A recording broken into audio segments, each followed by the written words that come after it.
Kitty. Kitty's homestead. Amanda.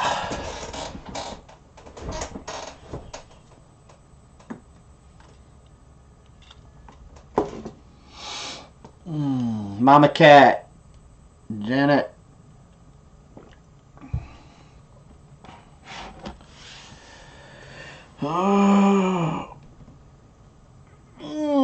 Homesteading Minimalist. Howdy, how you doing?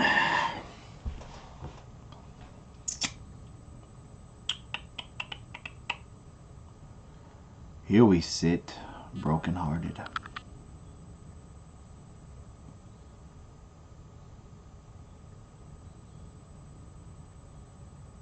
I don't have to leave today. Suburban 5 Acres of Freedom. How's it going, man? I watched your thing today, your video today. Super cool. You're driving in your truck chatting. Of course, I usually don't condone driving and talking and driving on a cell phone and videoing on a cell phone, but hey, yours was kind of cool. You got an interesting story. Lost dude in the house. Lost dude. So, got a little bit of work done this afternoon. I got wood glue and some stain. Lisa Booker. Hey, hey, hey. Miss Lisa Booker. Here comes trouble. Tell her, I heard you say, Lisa, tell her I got her email. I have not sent out her stuff yet. Lisa, my wife just wanted to say, I'm a slacker. She's a slacker. She got your email. We have a lot going on. And she's just a huge slacker. I am. And everything's going out. 5 things going at once. See, the thing is we usually when we send everything out, we send it out on Saturday. But this last Saturday we had a guest that was my friend because of my buddy passing away, and we just didn't get to the post office on time. I do not believe in spacing, as Palmetto said, only God spaces.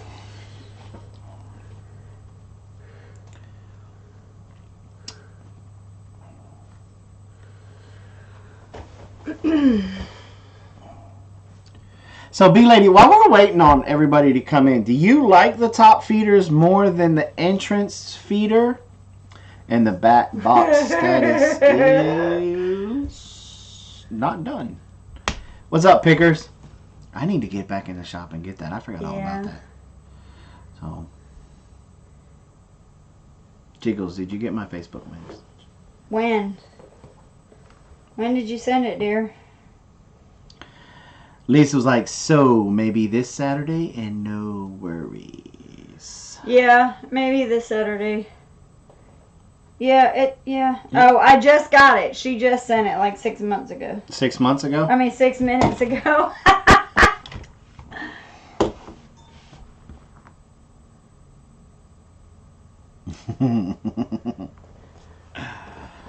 Thanks for watching. I mounted the phone to the windshield, and sunglasses are because I wasn't looking at the camera. I was watching the road.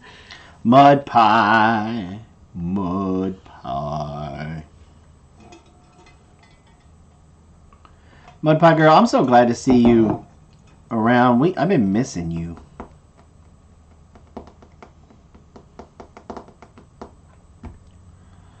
So, but we got what we call our baby chicken tractor.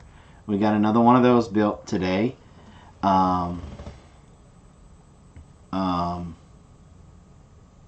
Ooh, now I guess we better get a couple more top.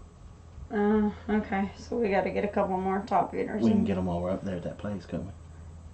I guess so. I don't know what they sell, if they sell them. I'm not sure. Let's see. What was I talking about? Oh, we got the baby chicken tractor done, and while they were stapling up the chicken wire for it, I made a floating shelf that's gonna go like right about up in there for all of my dry erase markers there. And so we will be putting that up hopefully tomorrow. I stained it because I had some stain left over that I didn't realize. And I stained it a dark walnut. So it's probably going to look completely out of place with this paneling. But I just had to use it. I forgot I had it, and I love that stain. Rare occasions we will get yellow jackets. This year we got more because of the drought. Yeah, about that. We're probably gonna get hit with a drought again this year. Just show up when you want to, Mom. Just show up when you want to. And Mom, I need to talk to you after this, please. I got a bone to pick with you. Robin, we have killed off a good number of hives, so have learned a lot. Robin kills everything. Everything she touches, she kills it. My day was pretty productive, too. I walked all the way to the kitchen by myself. I'm sorry, Nicole. I love you. I really do. And I'm sorry you're having to go through this.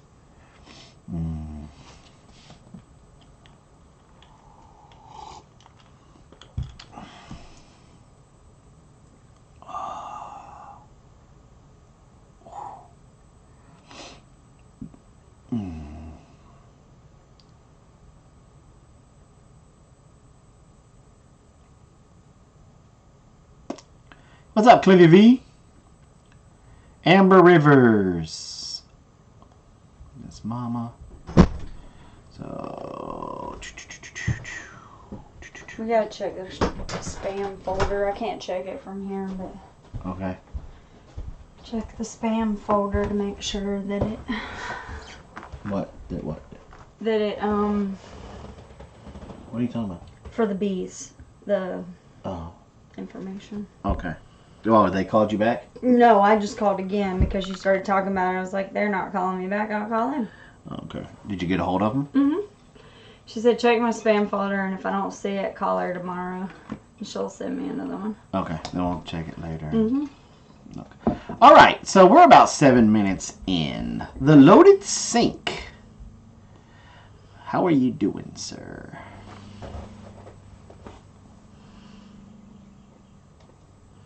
Hey, Robin, check those ingredients in the liquid beef food. Yes, Two they're are essential oils. Yes, we saw that.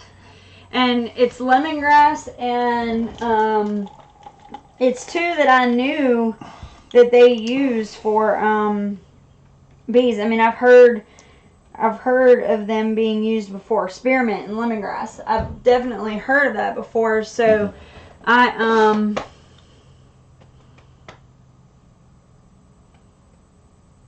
if Robin tries something, try with one hive first. What's up, Sullivan Family Homestead? Okay, so let's talk about the garden. I wish we could have been in the garden right now, but we got another storm coming, it looks like. Everything's pretty good. We've been working hard.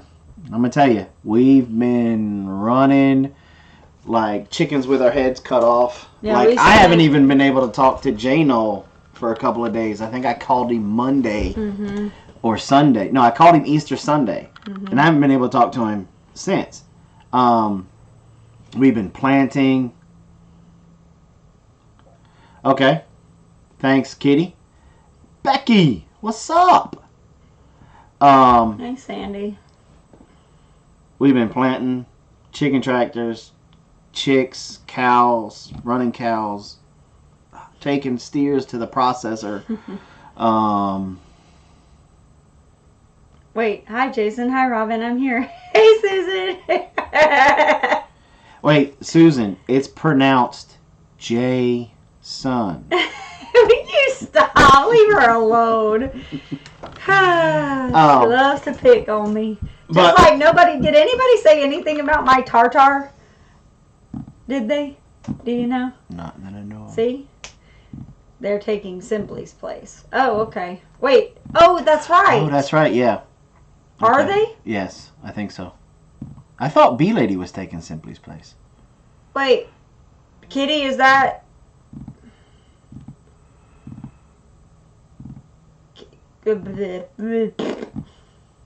How long have you been planting cows?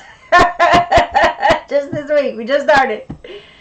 Kitty isn't Simply on tonight. Yeah, that's what I forgot about that. I was thinking it was Tuesday.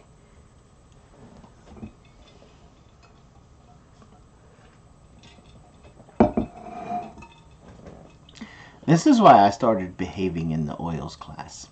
Be nice, Big Bear. Where's the fly? Give me a flask of water. No, only Jay's son said something.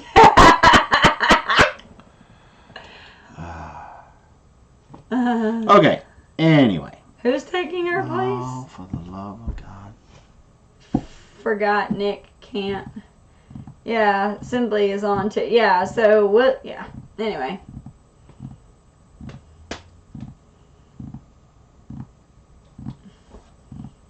You done? Mm-hmm. Okay. So, anyway, we've been uber busy around here, and it's that time of year. If all of you guys, I mean, Kitty said she got half of her garden tilled. More than that. Other people said that they got this planted, that planted. They got all this of their garden planted. I know Josh is working his tail off trying to get everything done up there in Simply 7 land and take care of his beautiful bride. And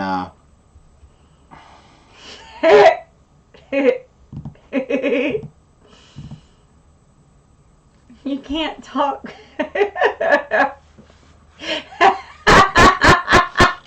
I'm just gonna sit here and drink. Oh, go ahead. But so no. What? oh boy. Alright, so it seems like we got a little bit of a mix-up or a misunderstanding yes. here. I think people might have taken it as simply you might not be going on, and then maybe that's why Two Family went on. Somebody just reach out to Two Family, let them know that Simply 7 is going on, and that if they would be so kind as to push it back, yeah, and everything, to 10. They'll be fine with everything that. will be okay. They are nice people. Yeah. They'll push. They should They'll push it back. So, all right. So, all these squirrels. Sometimes being in a live stream with some of y'all, it's like herding cats. Y'all can get us off of everything. But I love you. Yep, all right, there's thank you, Kitty. Kitty. Kitty's got it. Alrighty then. So, everybody's outside. We're all outside doing stuff, and people are saying, Jason, what about the spacing?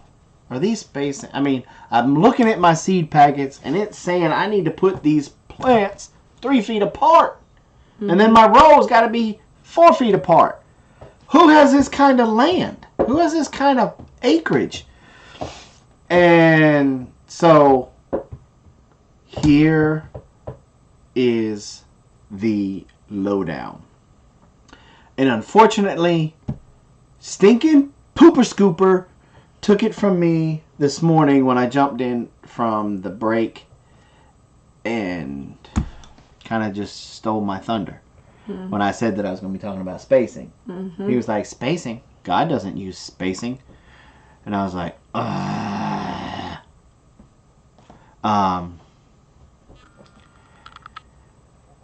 So here is my thing about the spacing.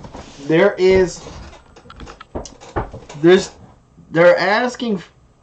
suggesting spacing for a reason.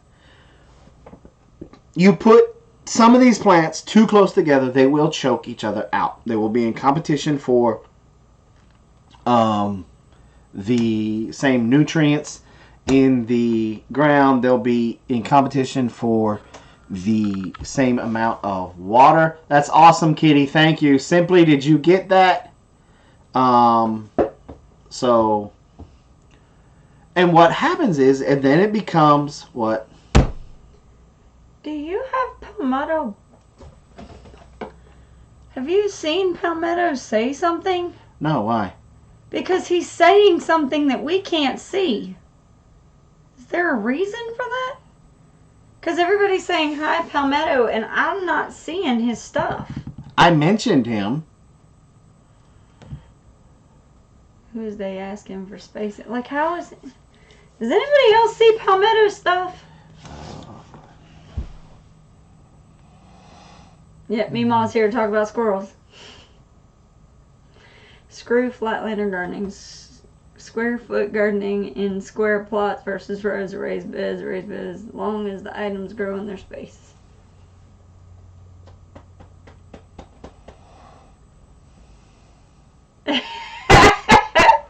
Palmetto is invisible. Okay, maybe he's not here. Okay, anyway. Okay, so nobody sees him. Alright, anyway, go ahead, honey.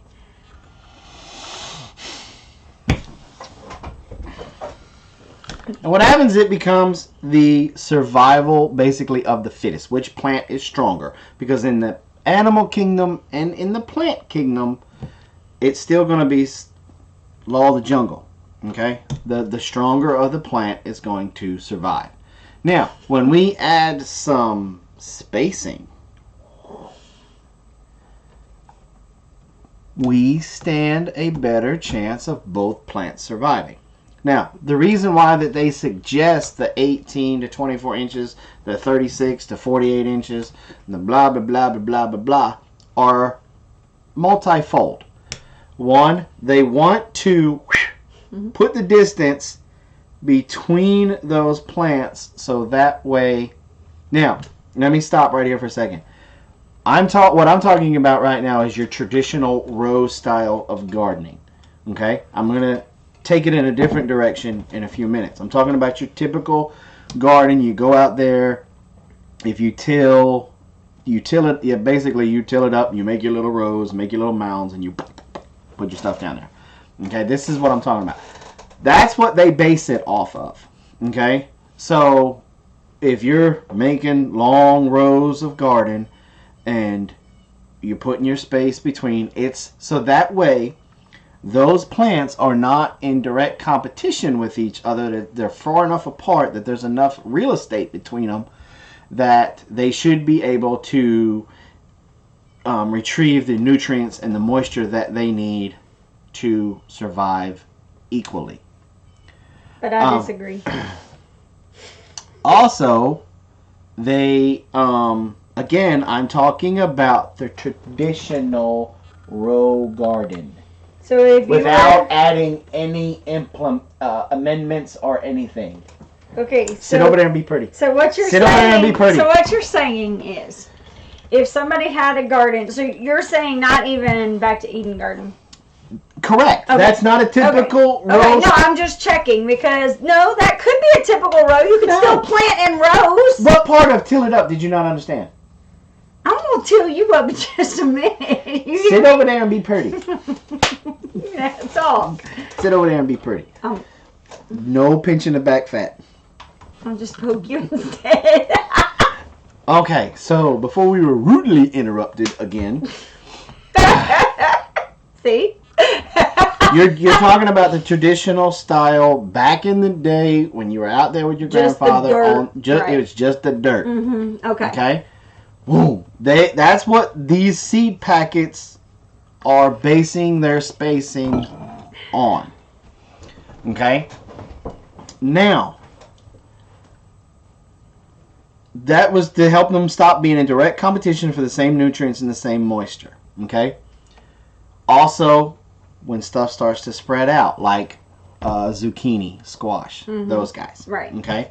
You want them enough space for it so they're not overlapping each other. Now, when you start changing things up, right, like back to Eden. Right. When you're adding amendments to the soil, when you're doing things differently, when you're adding compost, when you're adding the mulch, and you're adding all of these things, and you're doing like how we have in our garden. We've got an area, we put some real estate off to the side and said that's our garden. Right. But then we make tiny beds in that garden that we, and trust me, our walk path does 90s. You know, because of the different layout of the way it is. And we're adding the wood chip mulch. We're doing the back to Eden style. That changes the game. Love you, Farmer Meemaw. Okay? Also, what? Well, I was just going to say, in that case, I agree with you if that's the case. Because I never pay attention to spacing. Never. Like, I just want to put stuff in the ground and see what grows. And last year, we got a really late start on stuff because of how horrible the drought was. We were not going to start. We were like, well, we're not going to plant anything. I was like, no, I'm going to plant some beans. I want to plant beans. I dug 2 trenches, and I literally just took the packet and just emptied it down the pack. You know, I didn't space anything. I just tossed them down in there, filled them over, and left them be. And we had a wonderful thing. And I saw Bee Lady make a comment, and I kind of agree with this. Spacing allows places for weeds to get in. And when I think about it, our bean patch last year, there was hardly any weeds in there. It was just on the very edges of the bed. So in that case, I agree with you. Farmer Meemaw leaves us because it's dinner time. That's why. Just like Ricky Wallace. If he's ever in here, he leaves too. So anyway. So now your turn. So, when you are adding different amendments and doing gardening style differently, it completely changes the rules of the game. Mm-hmm. When you start adding leaf mold, when you start doing wood chips or mulch, anytime I say wood chips because I use wood chips, y'all. It could be grass clippings, straw, hay. Right. I know JC, boss of the swamp, uses straw, and he does a very heavy mulch, and it does fantastic. Fantastic, great. You're changing the rules of the game. Then you can bring them in closer, okay? Because you've amended this soil and you added stuff to this soil, whether it was compost, leaf mold, any type of organic matter, anything like that. You've brought it in, and now there's an abundance of the plant food, the nutrients and stuff like that. That now the plants are not in such competition with each other as they are. Take this same concept and you go to a raised bed. Now, that is nothing but amended soil. If you follow the godfather of square foot gardening, and I can't recall the old man's name right now, but he had a recipe for your soil in the raised beds, which consisted of peat moss, vermiculite,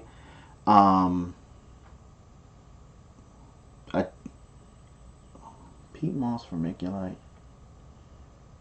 There was another one. Anyway, there was 3 parts to it. Bone meal? No. Because you could use leaf mold as the peat moss, and then anyway, I'm not going to sit here and try to think about it. But that is a hugely amended amount of soil. So now you can bring the plants in even closer. Okay? Because it's all about what they can eat and what they get to drink. Basically, that's what it boils down to. Food and water. No, Bartholomew. And then you can with a raised bed, you can go square foot, okay? And take that square foot, and then you can grow stuff even closer. Now, when you switch to a square foot gardening, the spacing is condensed, which also helps weeds, with weed control. Now,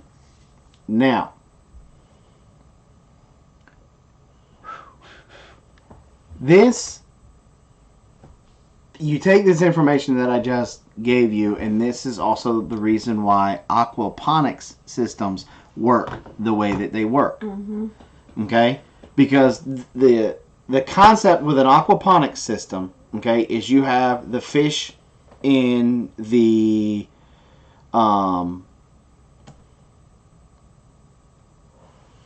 in the tanks, in the barrels, whatever, down there at the bottom, in the fish tanks, okay? And then that water gets then transferred up to your grow beds, and then it, from my understanding, most aquaponic systems are the flood and drain systems, where it'll fill it up, and so then all of the roots of your plants that you have in these grow beds are getting drenched with basically it's liquid fertilizer. Because it's water that's basically got a whole bunch of fish poo in it. So it's got all the phosphorus and the nitrogens and blah, blah, blah. Okay? Fish will freeze up here. Look, we had a problem with it too here. And so then it floods that bed, and these roots are just sucking that up. And then it'll drain. And then in another 30 seconds... it'll be full back up again, and then it'll drain. So you can literally take those plants then and put them side by side. There's no spacing needed. Mm-hmm. You can take a 25-gallon water trough and fill it slap full of just about, I used to say anything but a root vegetable, but Daniel from Go for Green proved that wrong. But you can, and just put them side by side by side by side by side by side by side by side. That's the reason why aquaponics is becoming so popular, because it's a closed loop system and there is absolutely no spacing that needs involved. You do not need dirt. You can grow in stone, in gravel, and it works great. So with all of that being said, spacing comes back to the food and water that you're going to be able to give to your plants. Now, if I'm going to use Kitty as an example. And I don't know anything about Kitty's garden, I'm using Kitty as an example because I know she won't get upset with me. Let's say Kitty went out there, this is her first year, and she just tilled it up. Right? And she didn't do anything else. Now, her first year, I really wouldn't stress too much about the spacing. I wouldn't put two squash plants side by side. I'd space them out.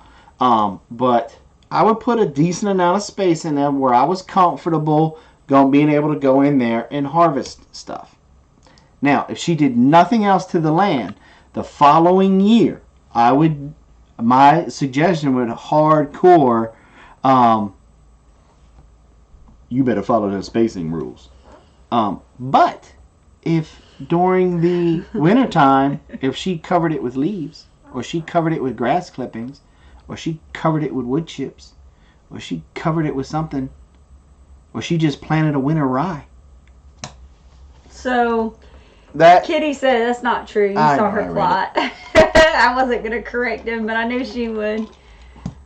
And it was a drawing plot. It wasn't a real thing. But what I'm saying is, if you had your garden spot picked out and you've been gardening in the same spot every year, okay, and you've been using compost and you've been using mulch like I've been screaming at you to, then I would not. My spacing would be looking at the plants, going, okay, you're a straight neck squash. I know about how big you're going to flower out. I'm going to bring one plant here, and I'm going to bring the other one right about here. And so it gives me enough space that you can get in there, harvest, and not, when you're harvesting, you're not damaging your plant or the fruit or veg that you're trying to harvest, and you're able to walk through and be able to do some light weeding and stuff like that. And then that's the way I would run with it. I would not stress about the spacing at all. I just wanted to, in the beginning, even though it was very hard for me to get out, I was just trying to give you guys the reasons why they have that 24 to 32 inches or 18 to 24 inches on the back of the packets. And that's because that's what they're basing it off of. That's their suggestion. You know, they can't say if you're using a square foot garden, you can only put one of these in a square foot. The packet would end up being like that long, man. So, the other night, y'all said y'all couldn't hear me. No, she was just... No, because you said I've been screaming and screaming and screaming at you. And she said use your... Oh, but... Okay, so there was a question about mint, and I like John's idea. I never even thought about doing that, and the reason why is because it's really not necessary. Somebody was asking about advice on planting mints. What I would tell you is basically what everybody else is saying, which is either put it in a container or put it in a raised bed that is dedicated only for itself. Because it's very highly invasive.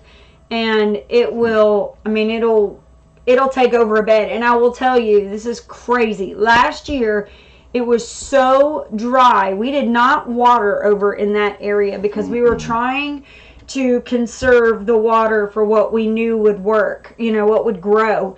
And mint was not high on our list of things to have grow. And basically, what happened is it all died back. Like, I mean, it literally, everything turned brown. And so I thought, well, I'm going to have to get a couple of plants this year. And literally what happened is as soon as it started to rain again, I had little pieces start to pop up. And I now have, I'll post a picture on our homesteading group. Keep in mind, this bed at the end of the year was completely empty, and I'll show you a picture of what it looked like. I mean, it was really, really, really, it's very invasive. So yeah, spread over 3 properties. Whew. Yeah. So, but yeah, it'll crazy. Everybody loves your shirt. Mm-hmm. I got him that shirt. Mm-hmm. Didn't I get it for Marine Corps birthday? I think so. Yeah. Wow, we dropped down to just 11 watching? No, okay. What? Well, it's just said 11 there for a second. Now we're back up to 51. Okay. I was to say, wow. Maybe all right. Anyway, so the mint, you definitely, and we're crazy because we decided to plant. We started to plant? We decided to plant 3 more varieties of mint this year. So, it's going to be interesting. Well, I mean, here's the thing about different plants. Mm-hmm. You will never hear me say that's enough with plants. I love growing stuff. I always have. I always will. It's like I told Robin, and I made it as a joke, but I could honestly tell as we were taking stuff that we were growing inside from seed and stuff that we had to go and replace and bringing it in, I could actually tell the air quality in my house was going down. Because it's filtering the air as it's right. Mm-hmm. So you are going to, once the garden's in, I'm probably going to switch gears and stop really talking about veg that much, and I'm going to start talking about different flowers and plants I may even start talking a little bit about interior landscape. Because plants do so much for us. And there's so many ways things that we can do to be able to take care of them. And I think a lot of us are... Palmetto used the word programmed this morning, but I think a lot of us are trained that it has to be done a certain way. And if it's not done if it's not done this way, your plants will die. Mm-hmm. I haven't did a traditional garden in I don't know how long. When I started really understanding the biology of plants and what they were doing and how God made them, and I kind of went, my papa was just doing it wrong. He was working too hard. Can you talk edible landscape? Absolutely. Absolutely. What did Rocky say? I don't know. What's good to get rid of ticks? Oh. Well, there's lots of things. I am a huge fan of guineas. Mm-hmm. We're going to get guineas. Whether somebody wants to that's in this room with me or not, we're getting guineas. There are certain plants that are that will repel them, and I don't know them right off the top of my head. But if you send me a message, I'll try to get them back in touch with you. There's a lot of things going around in some of the Facebook groups now that are just save the possum because the possum eats ticks. Da da da da da. And yeah, that's true. The possum does eat a tick, but he also eats your chicks, your eggs, your chickens, and ducks. Ugh. Right? And Muscovy ducks is another good one. Mm-hmm. Yep. And so it depends. If you're able to if you are out in the boonies and your neighbors ain't gonna mind getting guineas, because guineas are loud. Guineas will just go nuts on ticks. Mm-hmm. So those are how do you keep guineas around? You don't. Guineas are going to go where guineas want to go, and they're horrible mothers. At least ours. Like anything that we tell you guys is based on.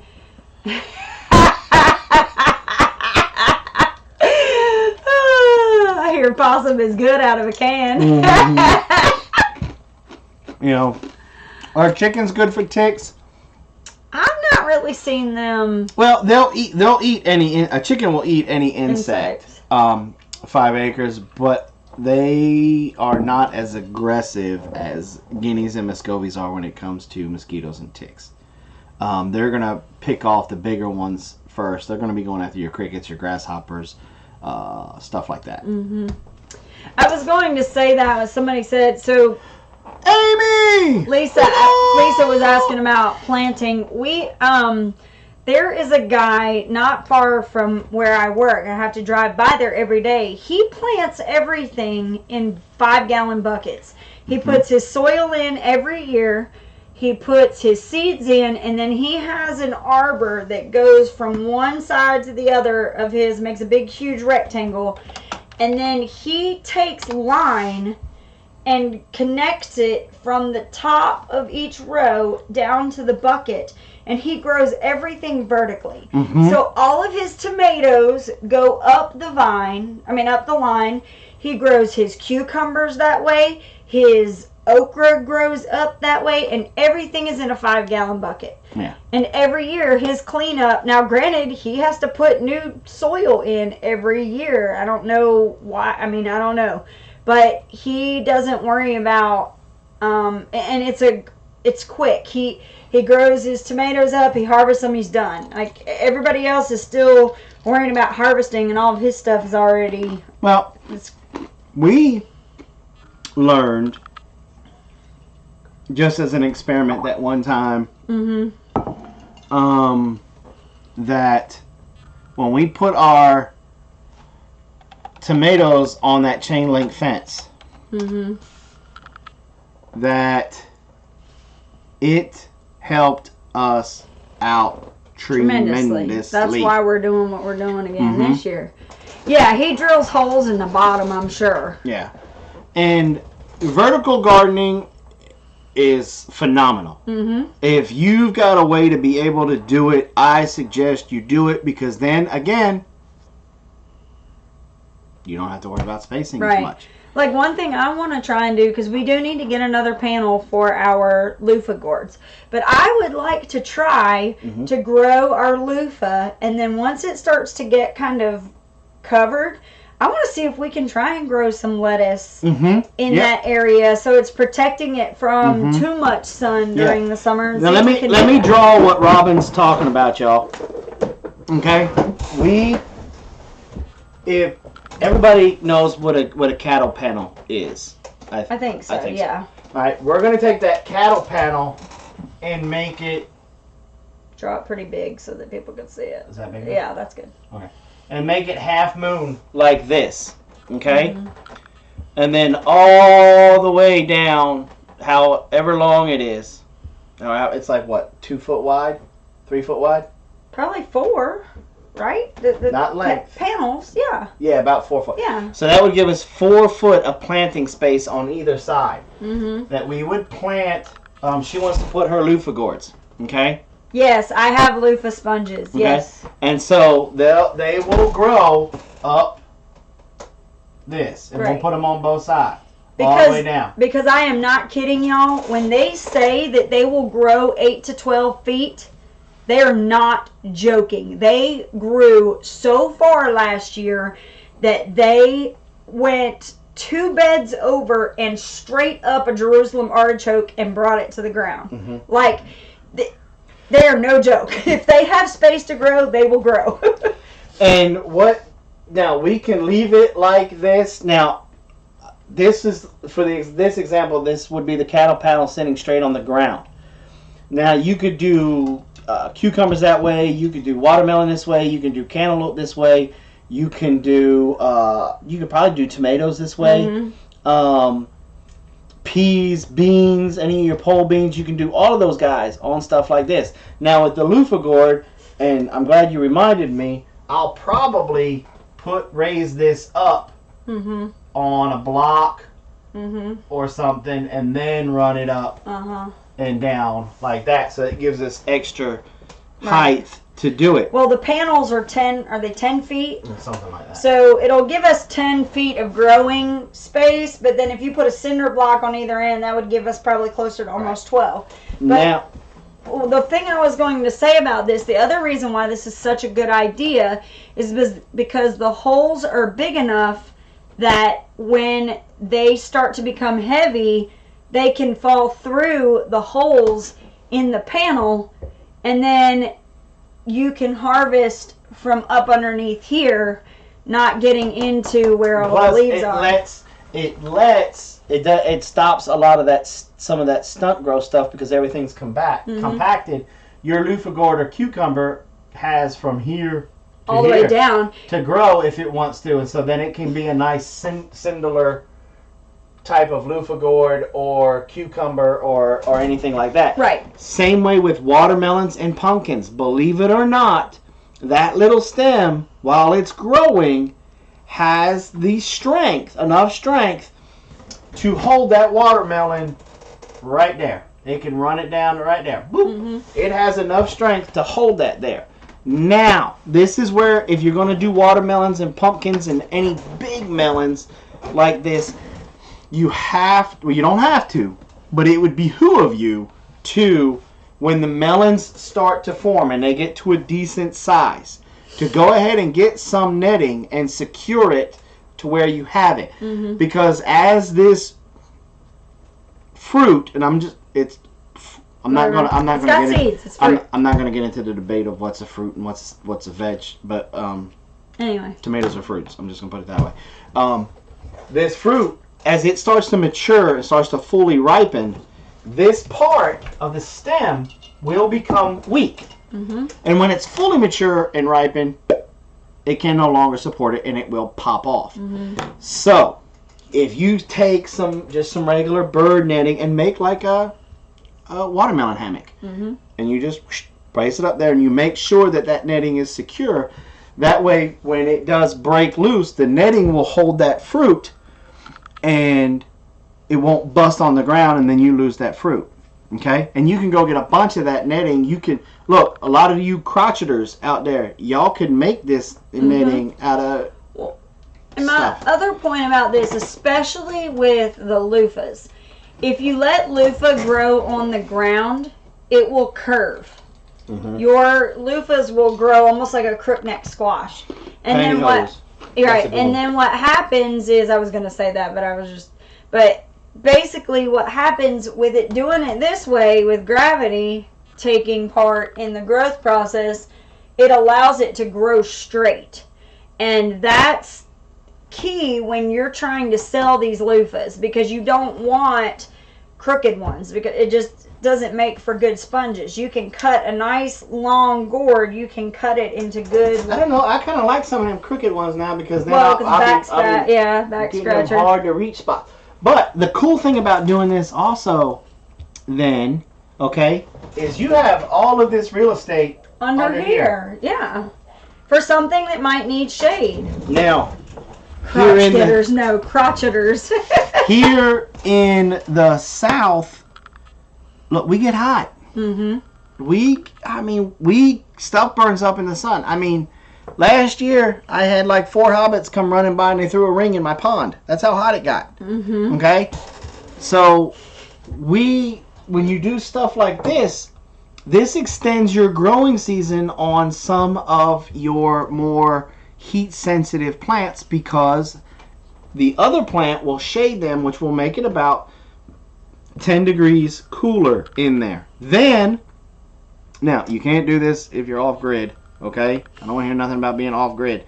But then you can also, to help keep these cooler type plants cooler, you can also push a fan in there and blow the wind. Now, before any of y'all say it, how you gonna get sun in there?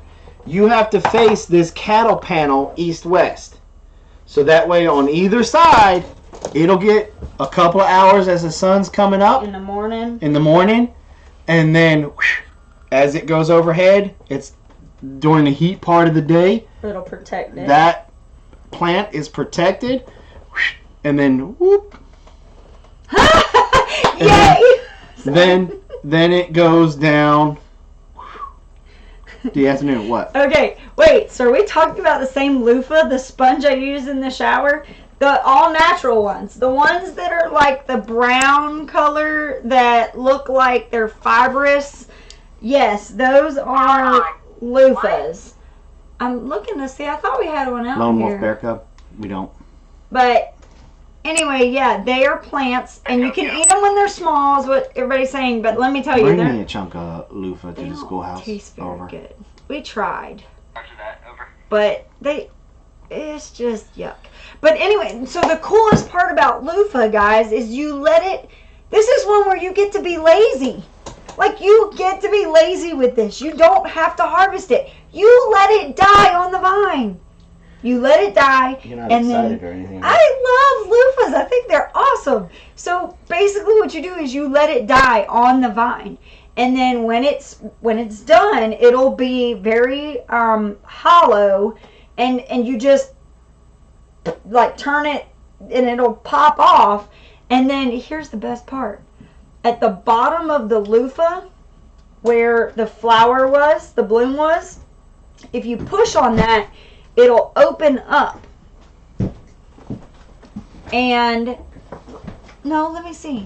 So down at the bottom, down here, there's a little spot, and you, so you push in right here, and then what happens is, if you shake it like this, all of the seeds will come out, and you don't have to worry about saving seed. I mean, the seeds have already dried. They're ready to go. And as far as this part goes, all you have to do is kind of squeeze it, and it'll start to naturally crack, and you just pull it off. And this is what you get when you're done. And it is. It's a gourd. And right there. Now, somebody that used to be in here, is it Grits and Gravy? She actually makes soap. And then she cuts these pieces and she puts it in her soap pan, and then she slices her soap with the loofah in it, which we'll be doing once we get, okay, is it true that one plant is about 100 loofahs? Not that many, but it's a lot. It wasn't 100, but it was a lot. It wasn't 100. Baby, you don't realize I'm still finding loofahs out in your spot. Well, we only planted 6 plants. Yeah. We planted 6 plants in an 8-foot bed, 4 by 8 foot bed. Mm-hmm. We put one on each corner and one in the middle. They are a great plant, and I think if you guys want some loofah seeds, hit us up. We won't be able to give everybody 10 or 15 seeds. We don't have that many this year. But we should be able to give everybody, 3 or 4, because we've got a lot of loofah seeds, and then you guys should be good to go. If not this year, by the end of this year, yeah. We'll definitely make sure we save a lot of seed, and Mama Cat, I just told you to. Yeah, send me your. We'll send you some. We've got enough to be able to send a few to everybody that wants some. If you want them. Now, be advised. This is a very invasive plant. These guys will take over, and they are aggressive. Tell them what they did to the pecan tree. Their vine reached up, grabbed a hold of a branch of the pecan, and pulled it down. If you look at Instagram, if you guys do any Instagram with us, I posted pictures. It was right at the beginning when we first started Instagram.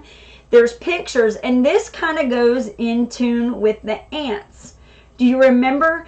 Loofah gourds actually have a male and a female flower. And I think it's the male flower attracts ants. And so you can watch, if you look on Instagram, I posted some pictures of the ants actually getting on the male flowers. And it was the coolest thing to see, because it is really, it's just really neat. Yeah. The whole process is cool. If you guys want some seeds, because I'm seeing some folks saying they wouldn't mind some, send us an email, bigbearfarms@hotmail.com, and we will divvy them up until we're out. They're not perennial. They are an annual. Mama Cat, yeah, I'm going to go ahead and give you, you're talking about last night or Mondays? Yes.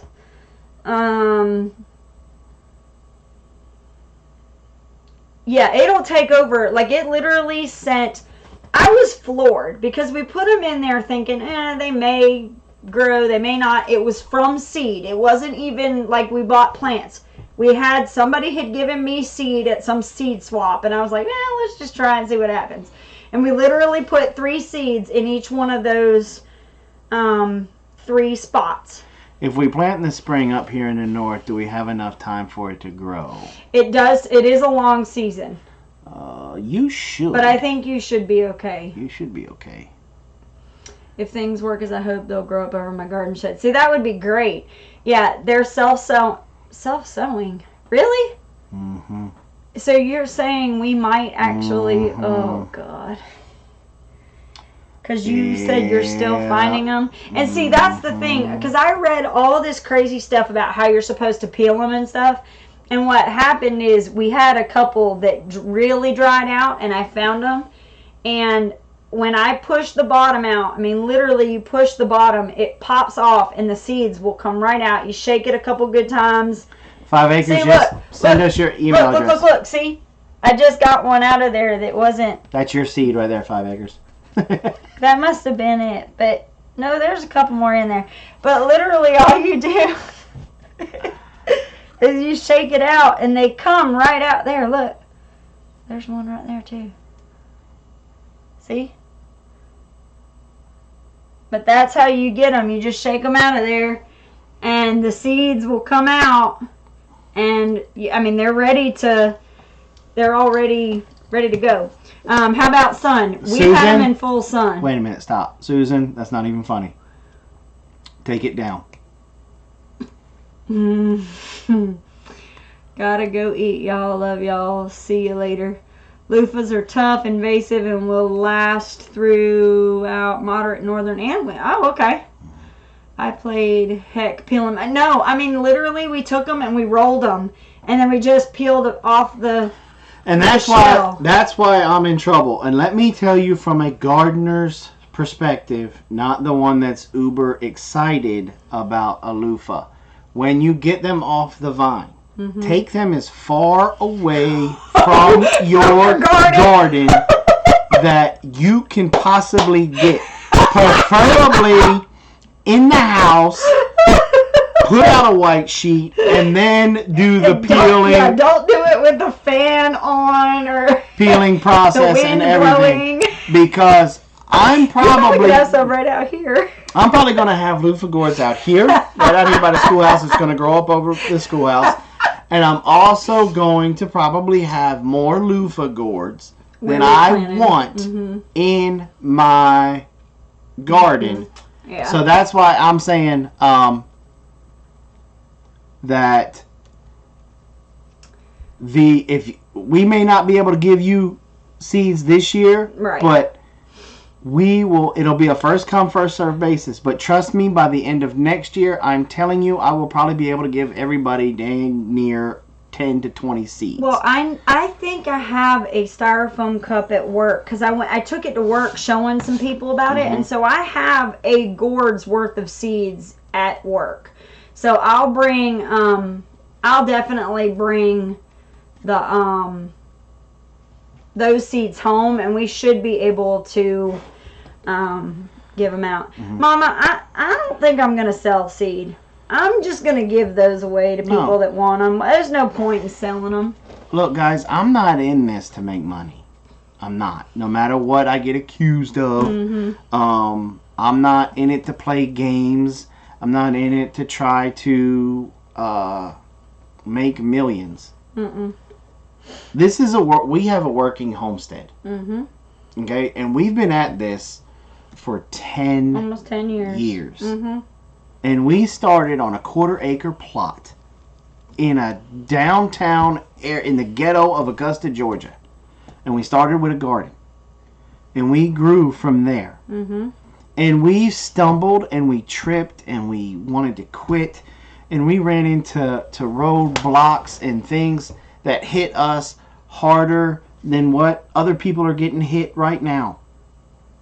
We've been there. We've done that. And we started our YouTube channel in the very beginning. If you can watch our video progress, there was like a gap of like years where we didn't really make that many videos. If we made any at all.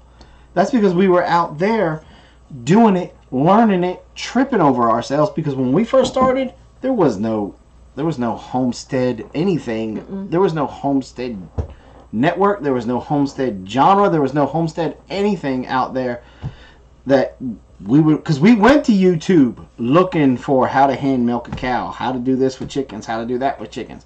We had to learn through our own heartbreak ridge. We had to climb it ourselves. We've had some really expensive mistakes along the way. And we had, and with those stumbles, Robin and I both decided that, you know what, God made us go through this so that way we can teach. And that's what we're doing with our YouTube. That's all we want to do. Because my homestead provides. God's got us to a spot where it provides for us. Right. And I am not going to be the person that dams up that blessings and tries to keep that blessing here for me. Right. That's one of the fastest ways to get God to stop blessing you. I am trying to keep that river of blessing flowing and as fast as much as it can, because I don't want to make God mad. And so if that means me able to give away seeds, and that's me to be able to sell food at an affordable price, and that's me being able to share, then that's exactly what I'm going to do until the good Lord tells us otherwise. And that's just us. I appreciate y'all trying to look out for us. But that's just us. Well, Susan said, what about sending a self-addressed stamped envelope? I'll tell you, if you feel like you need to do that, that's fine. But I have stamps and I have envelopes. Yeah. I mean it's not that big of a deal. Like now, one thing they were saying is that about selling the loofahs themselves. Yes, we will eventually, but I don't think I'm going to sell them like this. I think what Jason and I had talked about doing is making like a package where it's like soap and a loofah, some kind of mixture with oil, something like that. So that was kind of what we were thinking of. And then for real, guys, these are good for cleaning dishes too. It's not just for, washing and exfoliating. This will work really good on a cast iron skillet as well. So, well, this works good on this little thing. Look, I said it once and I'll say it a million times more. God knew what he was doing. He knew that we were going to need something to clean a commode. He knew that there was going to be a bathtub that it needed to be cleaned. He knew that we were going to be outside getting dirty and nasty and we had to wash our nasty pits. God knew that we were going to have to wash the kitchen counter. Yeah, it works good on grout too. God knew that we were going to have toddlers that would just find the mud puddle in the middle of your driveway and turn it into a swimming pool. So, and the good Lord is amazing that way with everything that he put on this planet. So if you guys want to send a self-addressed stamped envelope to us, that's cool. We'll use that. Just if you're in a position where you cannot afford to do that, or you can't afford to, you would feel bad about, getting these for free, don't. Send us the email. We will shoot this stuff right out to you. Just all we ask, just be patient, because we can only go to the post office every Saturday. Yeah, because I'm at work all day, every day that they're open during the week.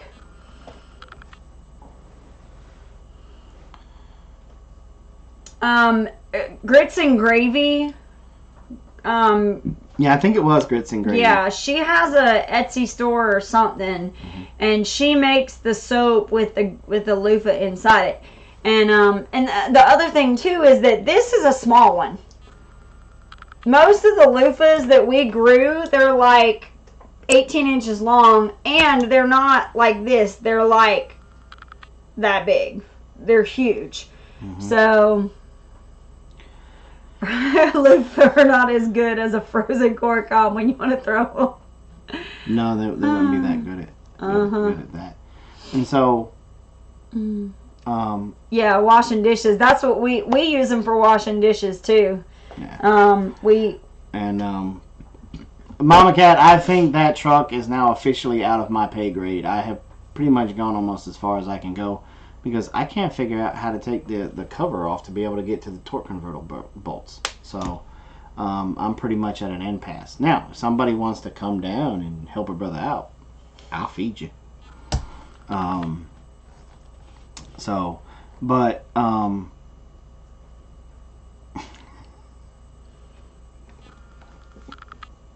Leave it up to a Marine. That's what and a said. Female Marine at that. So, well, that's it. I hope we answered all y'all's questions on spacing. Yo, the Brit in the house.